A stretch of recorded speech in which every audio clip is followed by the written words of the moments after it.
Subscribe करिए short and dictations channel को और दबाइए इस बेल आइकन को ताकि आपको मिले latest updates.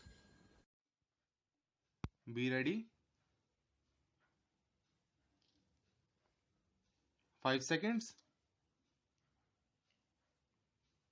Start.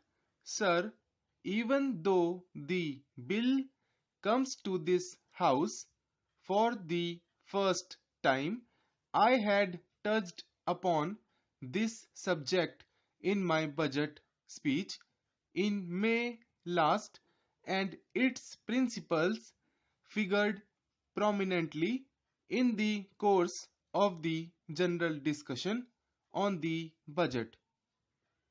The two booklets explaining generally the new taxation proposals have also been circulated to the honorable members of this House. The House will therefore agree with me that it is necessary to cover the same ground in detail again in my introductory speech, especially as the various provisions will come up for detailed consideration later on. I will confine myself only to the changes that have been made in the original provisions of the bill in the course of its passage in the other House. At the outset, I should say that the broad principles of a tax on wealth have received warm support not only in the other house but also from a large section of the public, though there was criticism over some particular provisions also. I had re-examined the original provisions in the light of the criticisms and also representations received from various quarters, and such re-examination has only strengthened the justification for the tax. Sir, a tax on wealth is new to this country, but it is not new to the world.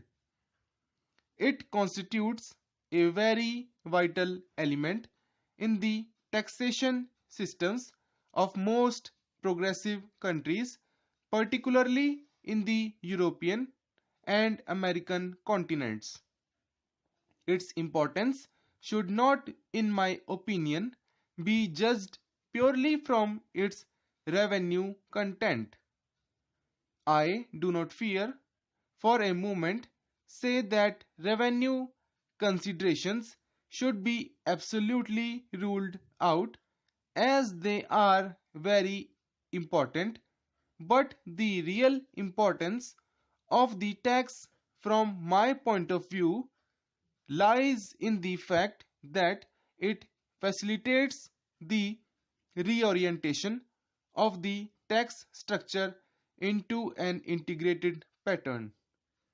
It is not only a welcome supplement to income tax but also a corrective to it, by which certain objectives of tax policy which cannot be achieved through income tax alone can be achieved through the combined operation of all the new taxes.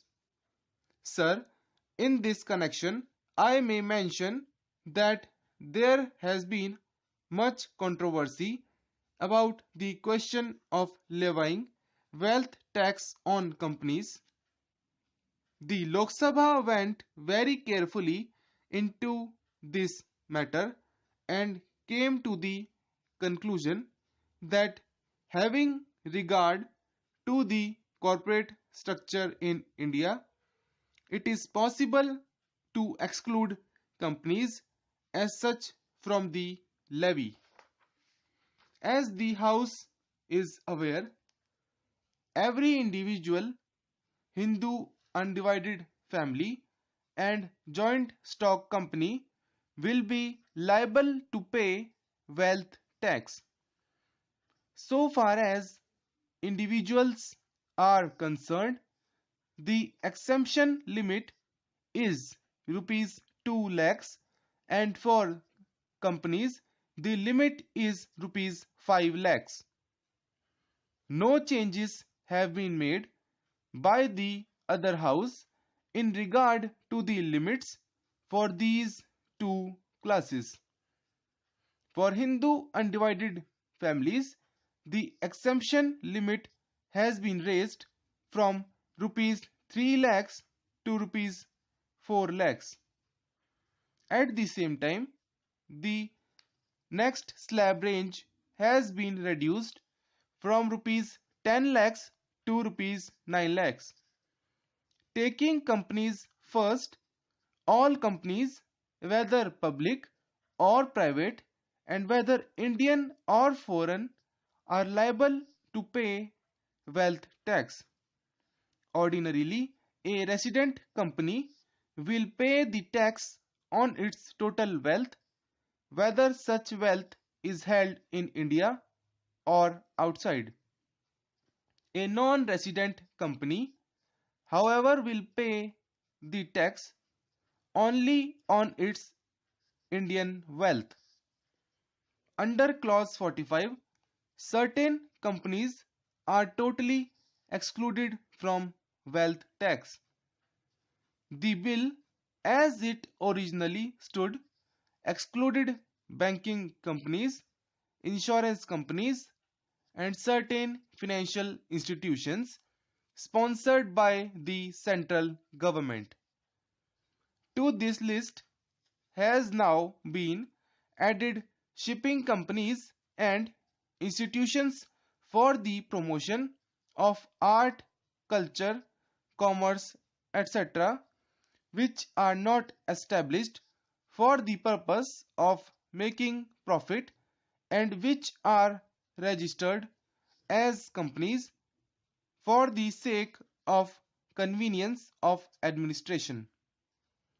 Another important change is that a wealth tax holiday will be granted to industrial companies for 5 successive assessment years immediately following the date of incorporation.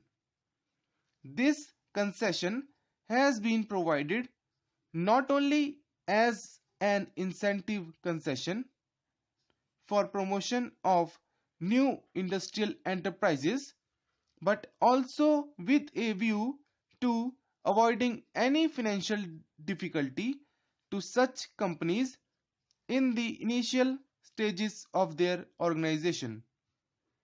The wealth tax holiday will also be extended to new industrial units of existing companies which are created by way of substantial expansion of the existing undertakings.